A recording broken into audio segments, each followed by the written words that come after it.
बिस्मिल्लाहिर्रहमानिर्रहीम। अस्सलामु अलैकुम स्टूडेंट। स्टैटिस्टिक्स में हमारे पास आज का जो टॉपिक है अरिथमेटिक मीन।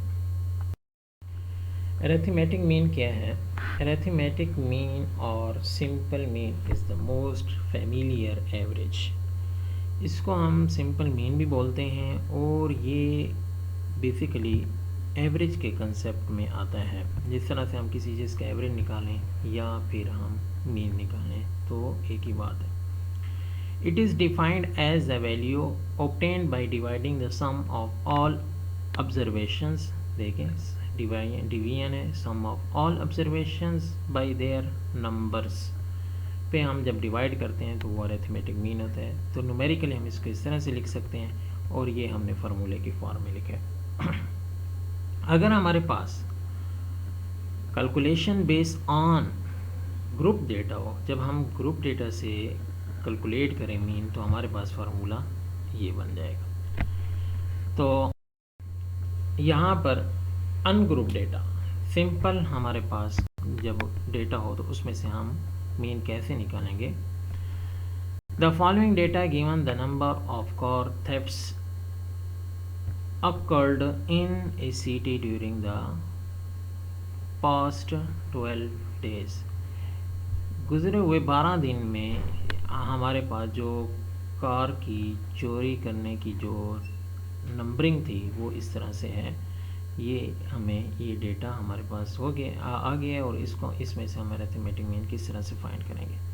देखें, ये तमाम के तमाम जो हमारे पास ऑब्जर्वेशन है इसका एडिशन करके इसको नंबर पे डिवाइड कर देंगे तो हमारे पास ये क्या आ जाएगा? मीन आ जाएगा। तो ये सारे नंबर्स का वो हमने प्लस करके लिख लिया, फिर 12 पे डिवाइड किया क्योंकि 12 डेट्स की ये रिपोर्ट है।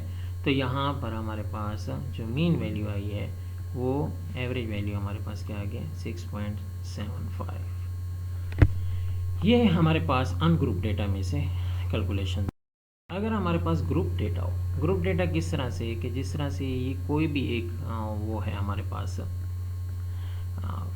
ये हमारे पास कोई भी ऑब्जर्वेशंस है या ऑब्जेक्ट है या हमारे पास क्वांटिटी है, तो उसमें से उसकी जो ये क्वांटिटी कितनी होगी ये फ्रीक्वेंसी बताता है। ये हमारे पास कोई भी वैल्यू है, कोई भी ऑब्जर्वेशन है, उसकी क्वांटिटी कितनी होगी? 10। मसलन हमारे पास 10th क्लास में स्टूडेंट पढ़ने वालों की स्ट्रेंथ कितनी है? 4।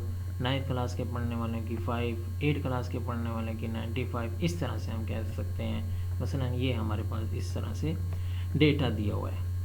तो यहाँ पर हमने ये फ्रीक्वेंसी डिस्ट्रीब्यूशन टेबल है और इसमें से हम मीन कैसे निकालेंगे? आप जानते हैं कि हमने ये फार्मूला पीछे पढ़ चुके हैं कि हम इसका सम लेंगे, एफ ऑफ एक्स को मल्टीप्लाई करके हम इसका सम लेंगे, फिर एफ का, एफ ये है, इस तमाम का सम लेकर के इसको डिवाइड कर देंगे तो हमारे पास आ जाएगा। देखिए, मैंने यहाँ पर इसको किया है, इसको सॉल्व किया है कि ये मेरे पास है एफ एक्स की वैल्यू और उसकी मैंने दोबारा से ये वैल्यू से लिखनी, एफ़ की वैल्यू दोबारा से फिर मैंने लिखनी। अब मैंने एफ एक्स किया है कि ये हमारे पास इसको मल्टीप्लाई किया 40, इसको मल्टीप्लाई किया आपके पास 45, यहाँ पर इस तरह से मल्टीप्लाई करके फिर इनका सम लिया तो मेरे पास ये आया रिज़ल्ट, और एफ़ का सम भी मैंने लेना है तो ये आपके पास 500 आ गया। इसी तरह से हमने ये फार्मूले के अंदर वैल्यूज पुट की, ये हमारे पास आंसर आ गया है। तो उम्मीद है आपको समझ आई होगी और इंशाल्लाह मज़ीद भी इसमें मैं वीडियो शेयर करूँगा, तो इसकी प्रैक्टिस ज़रूर करें और इनको समझने की कोशिश करें। तब तक के लिए अल्लाह हाफ़िज़।